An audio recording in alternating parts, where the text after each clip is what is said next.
వందనాలమ్మా. ఇంతవరకు చేసిన కార్యాన్ని బట్టి వందనాలు. చేసుకుంటారు. ఓకే. ఈరోజు యెహోషువ గ్రంథము 18వ అధ్యాయం. యెహోషువ గ్రంథం 18వ అధ్యాయం. వాస్తవానికి లాస్ట్ వీక్ అంతా నేను లేను. నేను కాదు, అసలు నిన్నే తెలిసిందే నేను చెప్పాలి అని. అక్క బాగాలేదని నన్ను తీసుకోమంట మూలంగా నేను తీసుకోవాల్సి వస్తుంది.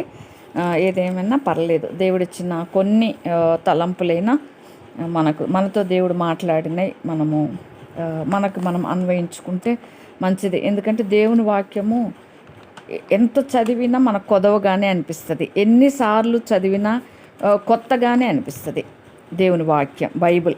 నిజంగా మనం చదవాలే కానీ అది ఎప్పుడు కొత్తదనం దాంట్లో కనపడుతూనే ఉంటుంది. దేవుని ఈరోజు అదే 18వ అధ్యాయంలో యెహోషువ భూములను పంచిపెడతాడు. ఆయా గోత్రాలకి భూములను పంచిపెట్టడం నిజంగా స్వాస్థ్యంగా దేవుడు వాళ్ళకి ఇవ్వాలని ఆశపడతాడు. మనకు కూడా ఇచ్చినాడు దేవుడు ఎన్నో వాగ్దానాలు. స్వతంత్రించుకోండి అంటాడు దేవుడు మనల్ని. ఆ వాగ్దానాలు స్వతంత్రించుకోవటమే మనం తరువాయి. ఇంకా మనం స్వతంత్రించుకోవాలి, మనం నమ్మాలి, పొందుకోవాలి. చాలా సంఘాల్లో ఏంటంటే మాకైతే 31st నైట్కి వాగ్దానాలు ఉంటాయి. డిసెంబర్ 31st నైట్కి ఆ రోజు కొరకే అందరూ, అంటే డిసెంబర్ వచ్చిందంటే వాగ్దానాల కొరకే, క్రిస్మస్ కంటే కూడా 31st నైట్ కొరకే ఎదురు చూస్తూ ఉంటారు. ఎందుకంటే వాగ్దానాలు ఆ రోజు వస్తాయి అని. కానీ ఆ ఒక్క వాగ్దానమే కాదు మనకు జీవితంలో దేవుడిచ్చేది. మనకు బైబిల్ గ్రంథంలో 66 పుస్తకాలు ఉన్నాయి. 66 పుస్తకాల్లో ఉన్న వాగ్దానాలన్నీ కూడా మనం స్వతంత్రించుకోవచ్చు. ఆ ఒక్క వాగ్దానం అంటే స్పెసిఫిక్గా మనం ఏంటంటే దాన్ని మనం పెట్టుకొని ఉంటాము. ఆ వాగ్దానాన్ని ఒక ఉద్దేశంతో ప్రభు ఇస్తాడు అని, అది మంచిది. కానీ ప్రతిదినము కూడా రోజుకొక వాగ్దానం మన స్వతంత్ర ఎన్నిసార్లు మన బైబిల్ చదివితే ఒక్కొక్క అధ్యాయంలో ఒక వాగ్దానం తప్పకుండా వస్తుంది. ఆ వాగ్దానాలన్నీ మనం స్వతంత్రించుకోవచ్చు. కాబట్టి గ్రంథ వాగ్దానములను నావి, ప్రతి అధ్యాయము వరుస వచ్చినము అని బైబిల్ కోరస్ ఉంది, ఒకటే పాట. బైబిల్ ఎత్తి పాడుతూ ఉంటాం కదా సంఘాల్లో. అది కాబట్టి గ్రంథ వాగ్దానాలన్నీ కూడా నావి అని స్వతంత్రించుకోవాలి. ప్రతి అధ్యాయం వరుస వచ్చినాము. దేవుని యొక్క దివ్య ప్రేమ అందులో ఉంటుంది. అదే ప్రేమతో ఆయన మనకిచ్చిన వాగ్దానాలై మనం స్వతంత్రించుకోవాలి. ఎప్పుడు స్వతంత్రించుకుంటామంటే దేవునికి మాట విన్నప్పుడు, దేవునికి లోబడినప్పుడు, మన హృదయాన్ని దేవుడికి ఇచ్చిన వారికి మాత్రమే. అందుకే వాగ్దానాలు తీసుకునేటప్పుడు కూడా అనౌన్స్మెంట్ చేస్తారు, ఎవరైతే దేవుణ్ణి ప్రభువుని హృదయంలో చేర్చుకుంటారో వాళ్ళు వాగ్దానాలు తీసుకోండి అని. ఎవరైతే ప్రభుని నమ్ముతారో వాళ్ళు. అన్యులు కూడా చాలామంది వచ్చేసి అవి తీసుకుంటూ ఉంటారు. అది అంత ప్రయోజనం ఉండదు. ఎందుకంటే ప్రభువుని ఎరగాలి, ప్రభు ప్రేమ ఎరగాలి, ప్రభువుని మాత్రమే స్వీకరించాలి. అందుకే దేవుడు అంటాడు, దేవుని నమ్మిన వాళ్ళు మాత్రమే. కాబట్టి ప్రభువుని నమ్మి మనము ఆయన హృదయపూర్వకంగా మనం ఆయన మీద ఆధారపడి ఆయన్ని నమ్మినప్పుడు మాత్రమే వాగ్దానాలు మనం పొందుకుంటాం. వాటిని మనం స్వాస్యంగా తీసుకుంటాం. ఆయన వాగ్దానాల కంటే మించింది ఇంకోటి ఏముంది? నిజంగా మనకు ఆదరణ ఎక్కడ దొరుకుద్దంటే బైబిల్ చదివినప్పుడే దేవుని దగ్గర దొరుకుద్ది ఆదరణ. ఎందుకంటే మనం చాలాసార్లు అంటాం, మా బాధల్లో ఉన్నప్పుడు వాళ్ళు ఆదరించలేదు, వీళ్ళు ఆదరించలేదు అని మనుషులుగా మనం కొన్నిసార్లు బాధపడతాం. అది మానవ నైజం. అది అట్లా దేవుని బిడ్డలే కానీ వీళ్ళు కనీసం ఆదరించడం కూడా వీళ్ళకి తెలియదు. కనీసం ఆదరించరు, ఒక మాట ఫోన్ కూడా చెయ్యరు. అది వాళ్ళ మీద ఉంటుంది, ఎవరిష్టం వాళ్ళది. కొంతమంది ఏదైనా బాగలేదు అని వినగానే వాళ్ళకి ఫోన్ కాల్ చేసి పలకరించి అదే పనిగా మాట్లాడి ధైర్యం చెప్తూ ఉంటారు. అది వాళ్ళకి ఆ బ్లెస్సింగ్స్ ఉంటాయి. కాకపోతే కొంతమంది తత్వం ఏంటంటే అంటి ముట్టనట్టు ఉంటారు. వాళ్ళ మీద మనం ఆయాసపడటం వృధా. ఎందుకంటే ఆదరించడానికి కూడా ఆధిక్యత ఉండాలేమో అనిపిస్తుంది నాకైతే. కాబట్టి దేవుని బిడ్డలంగా ఒకరినొకరు ఆదరించుకోవటం, ఒకరినొకరు పురికొల్పుకోవటం, ఒకరినొకరు ధైర్యపరచుకోవటం అనేది అది ఒక దేవుడిచ్చిన ఆశీర్వాదకరమైన మనస్సు అది. కాబట్టి అది చాలా మంచిది దేవుని బిడ్డలకి. ఒకవేళ ఎవరు ఆదరించకపోయినా, ఎవరు పట్టించుకోకపోయినా మనల్ని పట్టించుకుంటే పరలోకపు తండ్రి ఉన్నాడు. కాబట్టి బైబిల్ ముందు పెట్టుకొని కూర్చోవటం, మోకరించడం, ప్రార్థన చేసుకోవటం, బైబిల్ చదువుకోవటం, దేవుడిచ్చే ఆదరణ అది ఎక్కడ దొరకదు. కాబట్టి వాటిని మనం స్వతంత్రించుకోవాలి. ఈరోజు యెహోషువ భూభాగాలు ఆ విధంగా పంచిపెట్టడం మనం చూస్తాం. అదే దాన్ని టోటల్గా మనం చూసుకునేది గ్రంథంలో చూస్తే 1వ వచనంలో చూస్తే ఇశ్రాయేల్ ఆ దేశమును స్వాధీనపరుచుకున్న తర్వాత వారందరూ షిలోహున కూడి వచ్చి అతనికి ప్రత్యక్షపు గుడారం వేసిరి. నిజంగా షిలోహు అనగానే మనకు గుర్తొచ్చేది ఎవరెవరు గుర్తొస్తారంటే ఏలి గుర్తొస్తాడు, ఏలి కుమారులు గుర్తొస్తారు. అక్కడ యుద్ధం జరిగింది. ఫస్ట్ సమూయేలు గుర్తొస్తాడు. ఎందుకంటే సమూయేలు చిన్నతనం నుంచి కూడా షిలోహులో పెరిగాడు. షిలోహు మందిరంలో పెరిగి దేవుని స్వరం విన్నాడు. ఒక ప్రవక్తగా ఎదిగాడు. నిజంగా దేవునికి ఒక గొప్ప సాధనంగా వాడబడ్డాడు సమూయేలు గుర్తొస్తాడు మనకు. తర్వాత తప్పిపోయిన ఏలి కుమారులు గుర్తొస్తారు. పిల్లని సరిగ్గా పెంచలేని తండ్రి, ఓడిపోయిన తండ్రి ఏలి గుర్తొస్తాడు. తర్వాత అక్కడ యుద్ధం జరిగి అక్కడ మందసం పట్టబడుతుంది, అది గుర్తొస్తుంది. షిలోహుని దాదాపుగా ధ్వంసం చేసేసినారు శత్రువులు. తిరిగి సమకూర్చబడలేదు షిలోహు. నిజంగా షిలోహులో దేవుడు మందసాన్ని ఉంచాడు. దేవుని సన్నిధి అక్కడ ఉండింది. నిజంగా అదంతా కూడా శత్రువు ధ్వంసం చేశారు. శత్రు సంబంధికులు దేవుని బిడ్డలు తప్పిపోవటం మూలంగా, విగ్రహారాధన చేయటం మూలంగా, దేవునికి లోబడకపోవటం మూలంగా, దేవుని కోపం పుట్టించటం మూలంగా ఆ మందసం పట్టబడింది. యుద్ధంలో ఓడిపోయినారు. ఆ తర్వాత షిలోహు తిరిగి సమకూర్చబడకుండా అయిపోయింది. అది మనకు గుర్తొచ్చేది. నిజంగా దావీదైతే మాత్రము యెరూషలేమును కోరుకున్నాడు. స్వాస్థ్య భాగంలో యెరూషలేమును ఇశ్రాయేలుకి అది కేంద్రంగా ఉండునట్లుగా యెరూషలేమును కోరుకున్నాడు. నిజంగా చాలా గొప్ప విషయం కదా, ఎంత గొప్ప విషయం కదా యెరూషలేమును కోరుకోవటం. అది ఇశ్రాయేల్ రాజ్యానికి ముఖ్య పట్టణంగా ఏర్పరచుకుంటాడు అన్నమాట ఆ దినాల్లో. నిజంగా అసలు యెరూషలేము అనేది మానవ చరిత్రలోకెల్లా కూడా ఎక్కువ అద్భుతమైన సంఘటనలు అక్కడ జరిగినాయి. మనం చూస్తాం అక్కడ జరిగిన సంఘటనలో చాలా దేవుని దూతలు, మానవులు, వాళ్ళ పాత్ర చాలా ఉంది. ఇశ్రాయేల్ నిర్మించిన దేవాలయం కూడా యెరూషలేములో ఉంది. యేసు ప్రభు శిశువుగా ఉన్నప్పుడు ప్రతిష్ఠించింది కూడా యెరూషలేములోనే. తర్వాత స్టెఫను కూడా అక్కడ సాక్ష్యం ఇచ్చినాడు. యెరూషలేములో స్టెఫను సాక్ష్యం వెల్లడైంది అక్కడ. యెరూషలేములో దేవుడు సిలువ వేయబడినాడు. యేసు ప్రభు వారు పాతిపెట్టబడ్డారు, తిరిగి 3వ దినం లేచారు. తర్వాత యెరూషలేములోనే 2వ రాకలో కూడా ఇక్కడి నుంచే తిరిగి ప్రభు వస్తాడు. నిజంగా చాలా గొప్ప విషయం. యెరూషలేముకు ఒక ప్రత్యేకత ఉంది. నిజంగా ప్రత్యేకమైన పట్టణం. నిజంగా చాలా గొప్ప పట్టణం అది. దేవుని దూతలు సంచరించిన పట్టణం అది. ఇశ్రాయేల్ ప్రజల కొరకు నిర్మించిన పట్టణం అది. అందుకే చివరి దినాలు వాళ్ళు సమకూర్చబడతారు, చెదరిపోయిన యూదులు తిరిగి వస్తారని ఉంటుంది బైబిల్ గ్రంథంలో అంచె దినాల్లో. తర్వాత ఈ దినాల ప్రకటన గ్రంథం కూడా చాలా చదివితే మంచిది మనకు అర్థమైన విధానంలో. ప్రకటన 22వ అధ్యాయంలో విషయాలు, 13వ అధ్యాయంలో విషయాలు కూడా మనం తెలుసుకుని ఉంటే కూడా చాలా మంచిది. ఏం జరుగుతాయి మనకు తర్వాత అంచె దినాలు జరగబోయే విషయాలు. తర్వాత దేవుడే ఒక్కొక్క విధానంలో దేవుడు వాడుకోవటము ఆ విధంగా చూస్తాం కదా. అంచె దినాల్లో విడిచిపెట్టని వారికి వచ్చే శిక్ష, పనిష్మెంట్ ఏంటి? అందుకే మొదటి పునరుద్ధానములో పాలు పొందిన వారు ధన్యులు అని ఉంటుంది. ఎత్తబడిన గుంపులో మనం ఉండాలంటే ఎప్పుడు మనం సిద్ధపడాలి. ఏమోలే దేవుడు ఎప్పుడు వస్తాడు, ప్రతిరోజు అదే సిద్ధపాటు దేవుడు వస్తాడంటున్నాగా రారు అని మనం నిరాశపడాల్సిన అవసరం లేదు. ఎందుకంటే సిద్ధపాటు కలిగి ఉంటే మన సొమ్మేం పోదు కదా, మంచిదే కదా. సిద్ధంగా ఉంటే ప్రభు ఎప్పుడు వస్తాడో అనే విషయము కంటే కూడా మనం ఎప్పుడూ సిద్ధంగా ఉంటే అది చాలా మంచిది. రాకడా అనేది దేవుడు మనం మందిరానికి వెళ్ళకుంటే రాకపోవడం, మందిరానికి టైంకి వెళ్ళకపోతే రాకుండా ఉండకపోవడం అనేది ఉండదు. మనం ఎక్కడున్నప్పటికీ ఏం చేస్తున్నప్పటికీ ప్రభు దినము అకస్మాత్తుగా వస్తుంది. ప్రభు ఎందుకు తను రాకడ ఆలస్యం చేస్తున్నాడంటే ఇంకా అరాకొర ఎక్కడైనా దేవుని వాక్యం ఎవరో చెవునన్న పడకుండా ఉంటే, దేవుని వాక్యాన్ని ఇంకా ఎవరైనా వినకుండా ఉండుంటే వాళ్ళ కొరకు ప్రభు ఆలస్యం చేస్తూ ఉన్నాడు. అందుకే అంతటా అందరూ మారు మనసు పొందవలనని ఆయన ఆలస్యం చేస్తున్నాడు. అది దేవుని రాకడకు ఆలస్యం అవడానికి కారణం. కాబట్టి మనం ఎప్పుడు సిద్ధంగా ఉండటం అనేది మంచి పని. అంతేకాకుండా ఇతరులకు సువార్త చెప్పటం కూడా అంతకంటే ప్రాముఖ్యమైన విషయం. నిజంగా యెరూషలేములో కూడా అది యెరూషలేము గురించి ఒక పాట కూడా నేను చిన్నప్పటి నుంచి ఆ పాట వినేదాన్ని. చాలా బాగుంటుంది ఆ పాట. యెరూషలేము చుట్టూ చూడు దండ్లు కాపు కాచెను యేసు రాకడ సమీపమాయ అనే పాట చాలా బాగుంటుంది ఆ పాట కూడా. ఒక్క పల్లవి పాడతాను. యెరూషలేము చుట్టూ చూడు దండ్లు కాపు కాచెను యేసు రాకడ సమీపమాయే కన్నులెత్తి చూడుము రేపు మాపనే చూడకు నేడు క్రీస్తు శరణు వేడుకో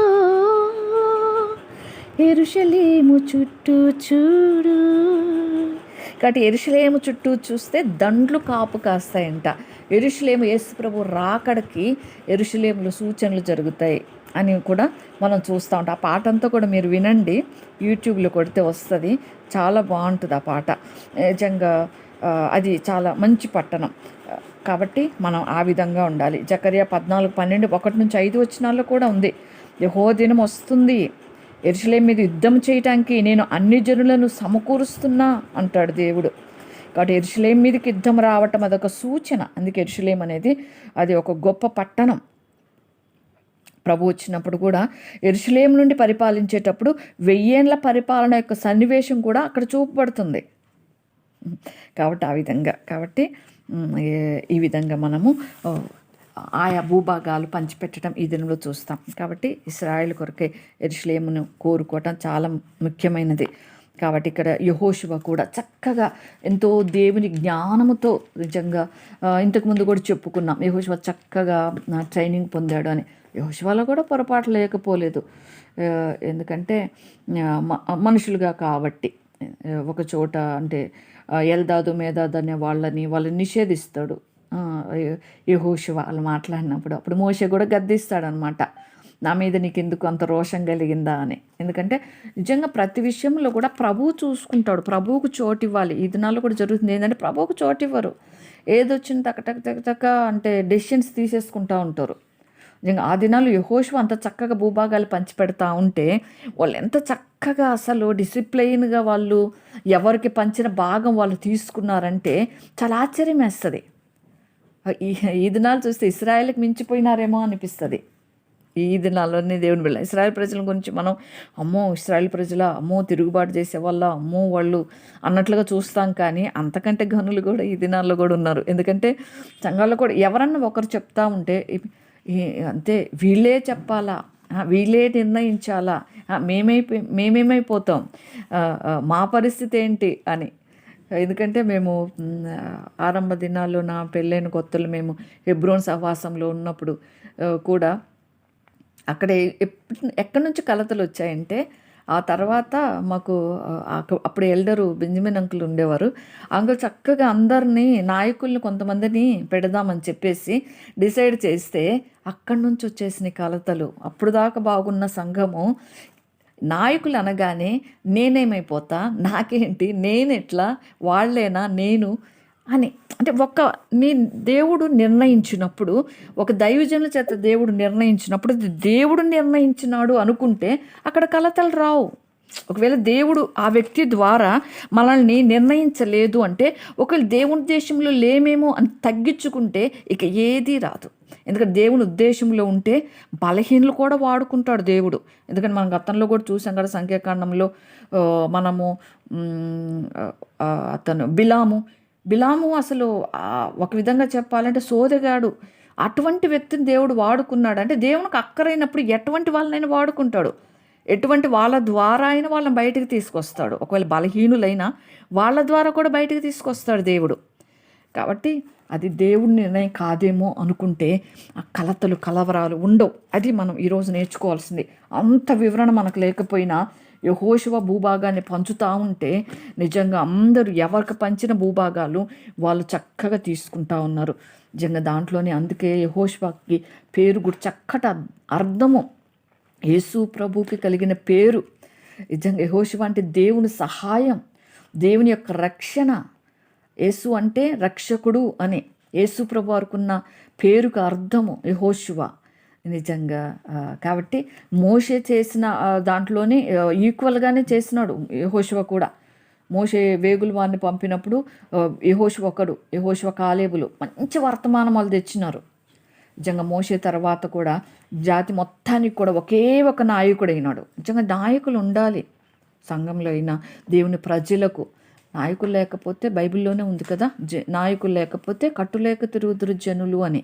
అంటే ఒక కట్టడి ఉండదు, ఒక నియమం ఉండదు, ఒక పద్ధతి, ఒక క్రమం ఉండాలంటే నాయకులు ఖచ్చితంగా ఉండాలి. కాబట్టి ఆ విధంగా నాయకుడు ఉన్నప్పుడు లోబడాలి. వాళ్ళు దేవుని పెట్టిన వాళ్ళు. ఒక చిన్న ఎగ్జాంపుల్ తీసుకుంటే, చిన్నపిల్లలకి తీసుకున్నట్లు ఎగ్జాంపుల్, ఓకే, నేను ఒక వ్యక్తిని నిలబెడతాను.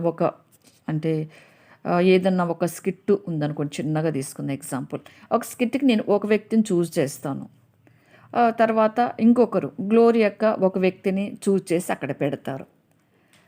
ఈలోపు నేను వెళ్ళిపోయి అక్కడికి గ్లోరీ అక్క నిలబెట్టిన వ్యక్తి దగ్గరికి వెళ్ళి అక్కను అడగకుండా ఆ వ్యక్తి దగ్గరికి వెళ్ళేసి, నువ్వొద్దు, నువ్వు పక్కకి వెళ్ళిపో, నువ్వెందుకు నిలబడ్డావు అంటే ఎవరికి రోషం వస్తుంది అక్కడ? గ్లోరీ అక్కకి రోషం వస్తుంది. నేను నిలబెట్టిన వ్యక్తిని ఈమె ఎవరు వచ్చి తీసేస్తుంది? నేను కదా ఆ వ్యక్తి నిలబెట్టింది. అట్లా అన్నమాట. దేవుడు అక్కడ నిలబెట్టిన వ్యక్తిని మనం తప్పిస్తున్నాము అంటే, మనం వాళ్ళకి లోబడటం లేదు, వాళ్ళ మాట వినటం లేదు అంటే దేవుణ్ణి మనం బాధ పెడుతున్నాం, దేవుణ్ణి పక్కకు నెట్టేస్తున్నాం. అదే అన్నమాట. కాబట్టి దేవుడు ఆ వ్యక్తి నిర్ణయించింది. అందుకే యెహోషువ భూభాగాలు పంచినప్పుడు యెహోషువ ఏవైతే పంచిచ్చాడో అవి చక్కగా స్వీకరించారు వాళ్ళు. ఎందుకంటే యెహోషువని దేవుడిని కోరుకున్నాడు నాయకుడుగా. యెహోషువ మాట వినాలి. అందుకే ఆరంభంలోనే ఇశ్రాయేల్ ప్రజలందరూ అంటారు, మోషే మాట విన్నట్లు మేము మీ మాట కూడా వింటాము అని యెహోషువకు చెప్తారు. కాబట్టి ఆ విధంగా దేవుడు ఎవరినైతే అక్కడ నిలబెడతాడో వాళ్ళకి విధేయతగా ఉండాలి. వాళ్ళు ఒకవేళ బలహీనమైన పరిస్థితుల్లో ఉంటే వాళ్ళ కొరకు ప్రార్థన చేయాలి. అవసరమైతే వ్యక్తిగతంగా మనం వాళ్ళతో మాట్లాడాలి. కాబట్టి ఆ విధంగా యెహోషువకి వాళ్ళు లోబడ్డారన్నమాట. ఈ విధంగా ఇశ్రాయేలు ప్రజల గురించి ఆ విధంగా ఉందన్నమాట. కాబట్టి ఏ విధంగా అయితే మోషే చేశాడో ఆ విధంగా యెహోషువ కూడా చేశాడు. మోషే లక్షణాలు యెహోషువకు కూడా ఉన్నాయి. ఎర్ర సముద్రం మోషే దాటిస్తే యోర్దాను యెహోషువ దాటించినాడు. మోషే ఏమో మిద్యాన్లో మడుచున్న పొదను చూస్తే యెహోషువ ఏమో పరలోకపు సేనా నాయకుడిని యేసు ప్రభువాన్ని చూచినాడు.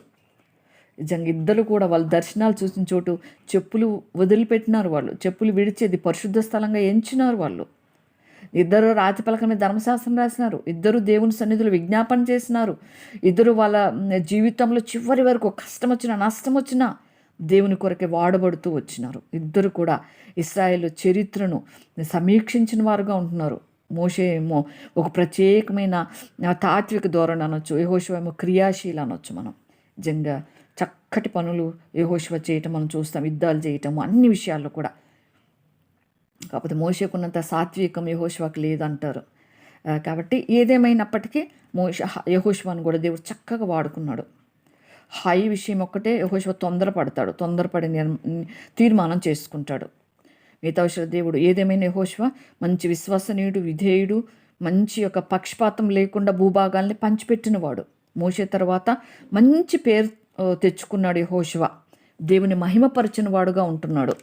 కాబట్టి ఆ విధంగా యెహోషువ నమ్మకంగా ఉన్నాడు కాబట్టి దేవుడు చక్కగా వాడుకున్నాడు. ఆయన దేశంలో నమ్మకమైన వారిని చూస్తూ ఉంటాడు కదా. మనం కూడా నమ్మకంగా ఉన్నట్లయితే దేవుడు మనల్ని కూడా వాడుకుంటాడు. ఆయన మనల్ని కూడా బలపరుస్తాడు. ఒక్కొక్క విధానంలో వాడుకుంటాడు. కాబట్టి మనం ఆ విధంగా ఉండాలి. మనం ఫలించాల్సిందంటే ఆత్మ ఫలాలు. ఎందుకంటే 17వ అధ్యాయంలో చూసినాం, ఎఫ్రాయిం మనష్యులకు కూడా గోత్రాలు పంచిపెట్టినారు. ఎఫ్రాయిం మనష్యులు అతిశయిస్తారు. అప్పుడు యెహోషువ కూడా వాళ్ళని గద్దిస్తాడు. అంటే మీరు శరీరానుసారంగా ఉన్నారు, శరీరానుసారంగా ఆలోచిస్తున్నారు అని. అందుకే శరీరానుసారులు అంటే దేవునికి ఇష్టం ఉండదు. శరీరానుసారంగా ఉండకూడదు, ఆత్మానుసారంగా ఉండాలి. ఆత్మ ఫలాలు మనం ఫలించాలి. ఆత్మ ఫలాలు ఏంటి? ప్రేమ, సంతోషం, సమాధానం, దీర్ఘశాంతం, దయాళుత్వం, మంచితనం, విశ్వాసం, సాత్వికం, ఆశా నిగ్రహం, ఇవన్నీ కలిసి ఒకే ఫలం. గలతీ 5:22 అందరికీ తెలిసిందే. ప్రతి దినం చదివినది మంచిది. ఆత్మ ఫలాలు మనం ఫలించాలి. అప్పుడు శరీర క్రియలు మనలో ఉండవు, ఆత్మఫలాలు ఫలించాలి. అటు ప్రేమ ఉంటే అన్నీ ఉన్నట్టే. నిజంగా యేసుప్రభువు ప్రేమతో అన్నీ జయించాడు. అందరిని ప్రేమిస్తూ ఉంటే సంతోషం వస్తుంది, అందరిని ప్రేమిస్తూ ఉంటే సమాధానం ఉంటుంది, అందరిని ప్రేమిస్తూ ఉంటే వాళ్ళలో సహిస్తాం, దీర్ఘశాంతం వస్తుంది. ప్రేమ కలిగి ఉంటే దయాళుత్వం వస్తుంది, దయ కలుగుద్ది వాళ్ళ మీద. ప్రేమ ఉంటే మంచితనం మనం చూపిస్తాం ఇతరుల ఎడల. ప్రేమ ఉంటే వాళ్ళని నమ్ముతాం, విశ్వాసం వస్తుంది. ప్రేమ ఉంటే సాత్వికం ఉంటుంది, ఇతరుల ఎడల మనం సాత్వికంగా ఉంటాం. ప్రేమ ఉంటే ఆశా నిగ్రహం ఉంటుంది, మనకు అత్యాశను నిగ్రహించుకుంటాం దేవుని ఎడల ప్రేమ ఉన్నప్పుడు. ఇవన్నీ కలిసి ఒక ఫలం, ఒకే ఫలం. చాలామంది పెద్దలు చెప్తూ ఉంటారు కదా, యాపిల్ పండుని కట్ చేసి ముక్కలు చేస్తారు, కానీ ఒక్క పండు అంట ఒక్కరే తినాలంట. అప్పుడు దాంట్లో ఉన్న విటమిన్స్ అన్నీ కూడా వచ్చేస్తాయంట శరీరంలోకి. కాబట్టి యాపిల్ పండును కానీ ఏ ఫ్రూట్ అయినా సరే ఫుల్ ఫ్రూట్ తినాలి అంటారు కదా, బనానా అయినా ఏదైనా కూడా. కాబట్టి ఆత్మఫలం ఒక్కటే, ఇవన్నీ ఉండాలి ఆత్మఫలాలు. ఇవన్నీ మనం ఉన్నప్పుడే ఆత్మఫలము మనలో ఉన్నట్టుగా. లేనట్టయితే శరీరం మనల్ని ఇంకా ఏలుబడి చేస్తుంది అని మనం ఎరగాలి నిజంగా. కాబట్టి విశ్వాసికి ఉన్నది ఏంటంటే మన జీవితమే మనకి యొక్క భూభాగం. దేవుని నామములో మనం జయించాలి. లోకం, శరీరం, పాపం, శరీరాశ, నేత్రాశ, జీవపుడంబం, ఈ మూటిని జయిస్తే మనం అన్నీ జయించినట్లే. నిజంగా చూచిందల్లా కావాలి అంటే అది కాదు, అది ఉండదు కదా. చూచిందల్లా కావాలంటే దేవుడు చెప్తాడు కదా, అక్కడ మోషే ఏం చెప్తాడు, ఆకాను అక్కడ దాన్ని ఆశించొద్దు, తీసుకోవద్దంటే దాన్ని చూచాడు, ఆశించాడు, తెచ్చుకున్నాడు. ఏమైంది? దేవుని కోపం వచ్చేసింది. కాబట్టి అది నేత్రాశ, శరీరాశలు ఉండకూడదు మనలో. ప్రభు బిడ్డలంగా జీవపు డంబం, గర్వము ఏది ఉండకూడదు. కాబట్టి ఆత్మీయమైన విషయాల్లో పోటీ పడాలి. ఆత్మీయమైన విషయంలో వీళ్ళు ఇంతగా ఆత్మీయంగా ఎదుగుతున్నారు, నేను కూడా వాళ్ళగా ఆత్మీయంగా ఎదగాలి. మరి ఇంతగా వాళ్ళు ప్రార్థన చేస్తున్నారు, నేను కూడా ప్రార్థన చేయాలి. ఇంతగా సాక్షి జీవితం వాళ్ళు కలిగి ఉన్నాడు, నేను కూడా సాక్షి జీవితం కలిగిన. ఈ విషయాల్లో పోటీ ఉంటే దేవుడు నిజంగా ఎంత సంతోషపడతాడంటే అంత పోటీ పడాల్సిన విషయాల్లో పోటీ పడాం కదా. ఎవరైనా కొంచెము మంచి బట్టలు కట్టుకున్నా, ఎవరికైనా కొంచెం బాగా డబ్బులు ఉన్నాయి అనుకున్నా, ఎవరికైనా కొంచెం బాగుంది అనుకున్నా, ఆ విషయాల్లో పోటీ పడినప్పుడు ఏమవుతుందంటే అసూయ వచ్చేస్తుంది. వాళ్ళకుంది, నాకు లేదే, వాళ్ళు ఎప్పుడు సంతోషం ఉంటారు, నాకు లేదే. కాబట్టి అట్లా ఉండకూడదు. ఆత్మీయమైన విషయాల్లో మనం పోటీ పడినప్పుడు శరీరము, నేత్రాశ, జీవడం జయించేస్తాం నిజంగా. ఇవే మనం స్వతంత్రించుకోవాల్సిన భూభాగాలు. మనం స్వతంత్రించుకోవాల్సింది ఇవి నిజంగా. మన జీవితం, మన శరీరాన్ని జయించి ప్రభు ఇచ్చిన వాటిని మనము స్వతంత్రించుకోవాలి. ఆత్మఫలాలు ఫలించాలి, ఆత్మఫలాలను స్వతంత్రించుకోవాలి నిజంగా. కాబట్టి మనం ఈ విధంగా మనం నేర్చుకోవాల్సింది అధ్యాయంలో. తర్వాత మొత్తంగా మీరు ఇంట్లో చదవచ్చు చక్కగా. ఇప్పుడు చదివినారక్క, మళ్ళీ కూడా ఇంట్లో చదివితే ఈ భూభాగాల విషయంలో వివరణ మొత్తం చూసినట్లయితే మనకు ఫైనల్గా అది మనం ఏమి నేర్చుకోవాలి అంటే, మనము ఈ యొక్క జీవితంలో మనం దేవుని యొక్క భూభాగం, దేవుడు ఏదైతే మనకి ఇస్తున్నాడో వాగ్దానాలు, దాన్ని స్వతంత్రించుకోవాలి.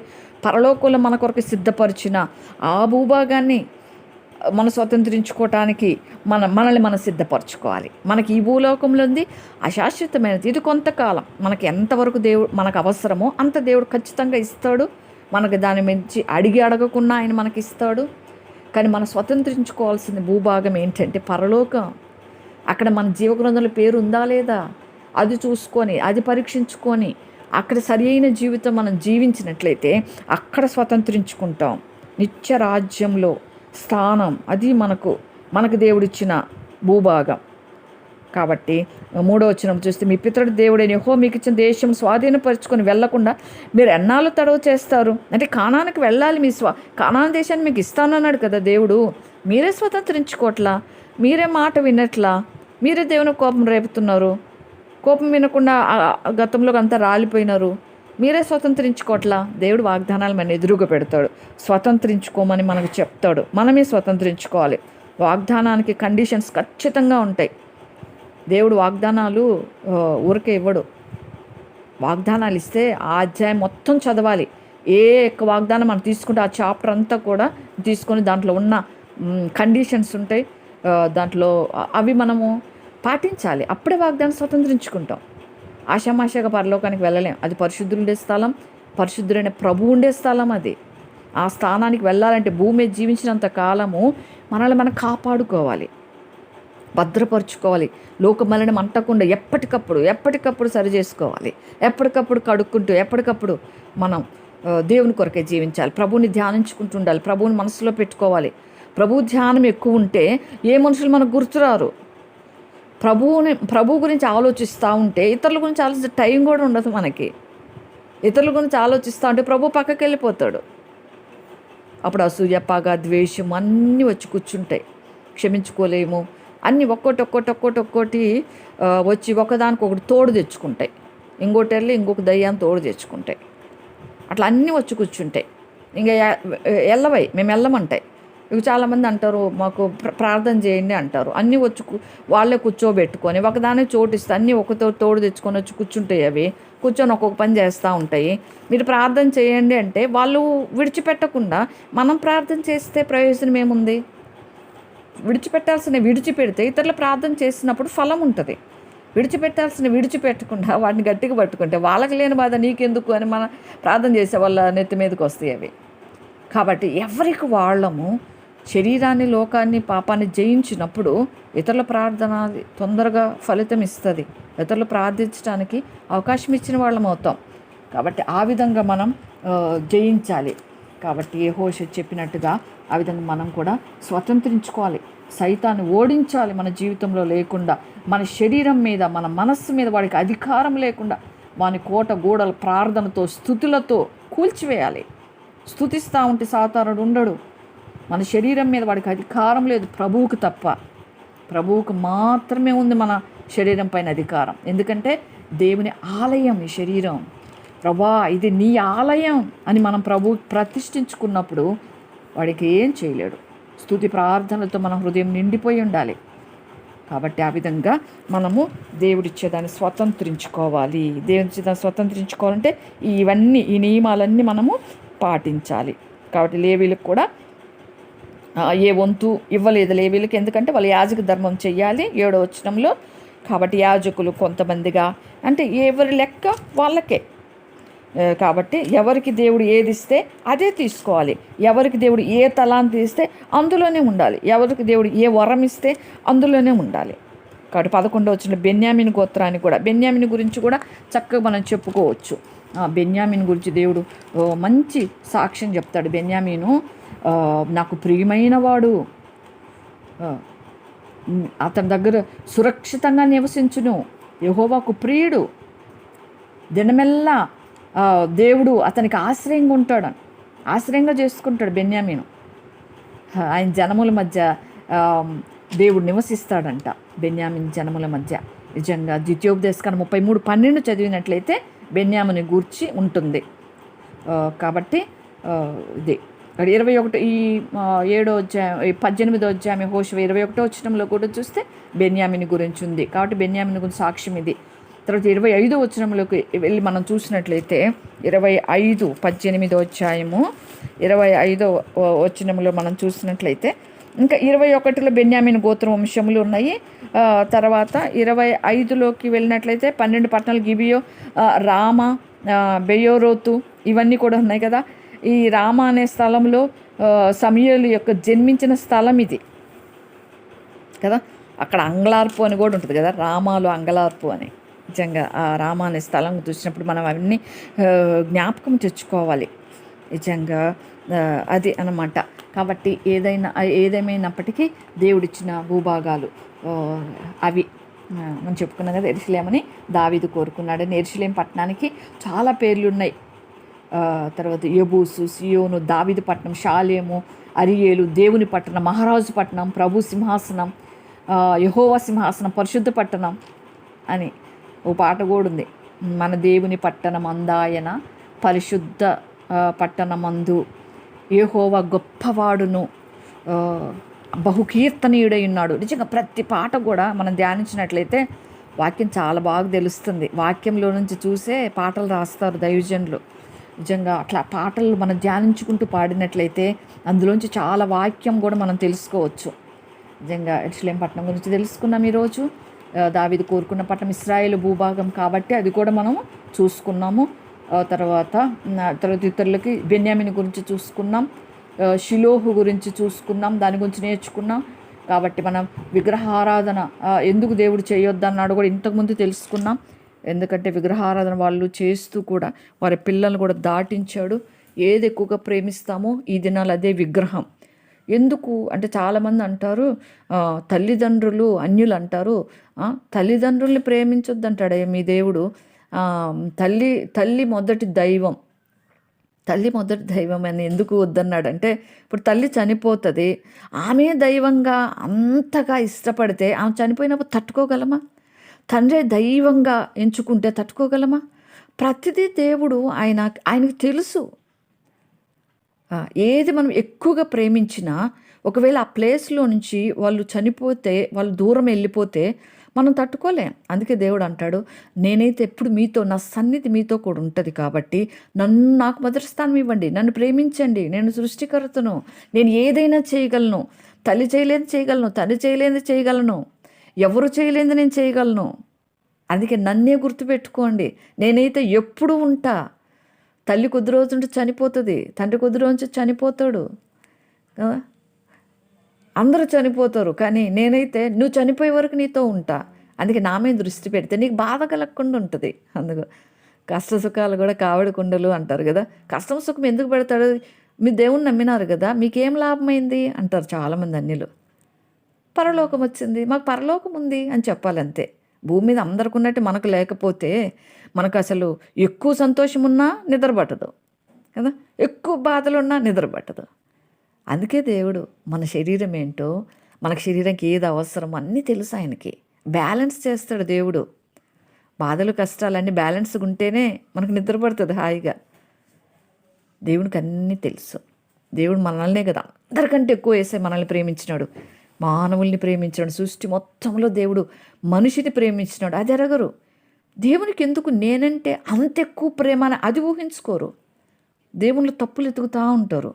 దేవుడు ఎందుకు వాళ్ళని నాకంటే ఎక్కువగా దేవుని ప్రేమించొద్దన్నారు? నిజంగా దేవుడు అన్నీ తెలిసేసాయికి, దేవునికి, పరలోకపు తండ్రికి. అందుకే అన్నీ విడిచిపెట్టాడు. ఆయన ఏది చేసినా మంచికే అనుకోవాలి. ఏది చేసినా దేవుడు నా మంచికే చేశాడు అనుకుంటే మనం ప్రభు మీద సనగం. అంతా నా మేలుకే, అంతా నా మంచికే అనుకోవాలి. కాబట్టి ఆ విధంగా మనం అనుకున్నట్లయితే ఏది కూడా మనకు రాదు. కాబట్టి లాస్ట్లో మనం చూసినట్లయితే చివరిగా కనానీయులు ఉండనిచ్చినారు ఇశ్రాయేలు ప్రజలు. కనానీయుని దేవుడు ఉండనియొద్దన్నాడు. వాళ్ళని ఉండనీయట దేవునికి ఇష్టం లేదు. ఎందుకంటే వాళ్ళని ఉంచుకొని వాళ్ళు కనానీయుల మీద ఆధారపడుతూ వాళ్ళ మీద లావాదేవీలు పంచుకుంటూ వాళ్ళు సోమరులు అయిపోయినారు, సుఖానికి మరిగిపోయినారు. కాబట్టి అందుకు దేవుడు అంటాడు, సోమరుగా ఉంటాం దేవునికి ఇష్టం ఉండదు. యెహోషువ కూడా ఖండిస్తాడు ఈ విషయంలో. కాబట్టి దేవుడు ఏది చెప్తే అది చెయ్యాలి. అదనమాట ఈరోజు మనం నేర్చుకోవాల్సిన విషయాలు. దేవుడు ఏది ఇస్తే మనం దాన్ని స్వతంత్రించుకోవాలి. గ్రంథ వాగ్దానములన్నీ మనవే, అవి మనం స్వతంత్రించుకోవాలి. కాబట్టి యేసుప్రభువు వారు మనకు సిలువ పర్యంతరం తండ్రికి ఏ విధంగా తండ్రి చిత్తాన్ని నెరవేర్చి తండ్రికి లోబడ్డాడో మనం కూడా యేసుప్రభువు వారికి తండ్రి అయిన దేవునికి లోబడి జీవించాలి. కాబట్టి మనం ఆ విధంగా సిద్ధపడినట్లయితే సిద్ధపడిన సంఘాన్ని ఆయన తీసుకెళ్తాడు. కాబట్టి ఎప్పుడు సిద్ధంగా ఉందాం. ప్రభు ఎప్పుడన్నా రానింది, కానీ మనం ఎప్పుడు సిద్ధంగా ఉంటే మనం ఒక ధైర్యంగా సంతోషంగా ఉండగలం. ఆ విధంగా ఉండినట్లుగా పరిశుద్ధాత్మ దేవుడు మనకు సహాయం చేయనుగాక. ఆమేన్.